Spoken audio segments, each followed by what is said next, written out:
تحصیل کنسلټل غیر ترقیاتی بجټ 2023 اجلاس سپیکر ملک اختر الله جان په مشرۍ کې ترسره شو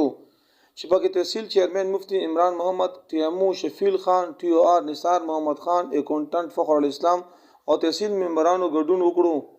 2023 خساره بجټ تحصیل چیرمن مفتی عمران محمد پیش کړو کونسل اراکینو دغه بجټ بیس نه پس په متفقه تور باندې منزور کړو 8.5 کروڑ نه زیات خساره بجټ کې ټي ام ای پنشن تنخواهګانی مینټیننس قومي عیام تقریبات مشینری او مرمت کارونه شامل دي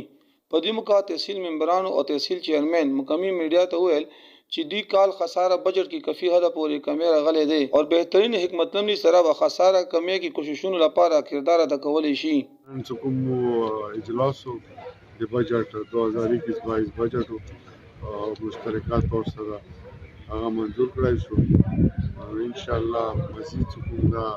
کومه خساره ده کوشش وکړو حکومت سره مطلب چې کوم ګورنمنت پارټي دا یو اپوزیشن مشترکه ویولای عمل کوي بیا زه د ټول هاوس ممبرانو زړه د کومې نه شکریا ادا کوم اتفاقی رای سره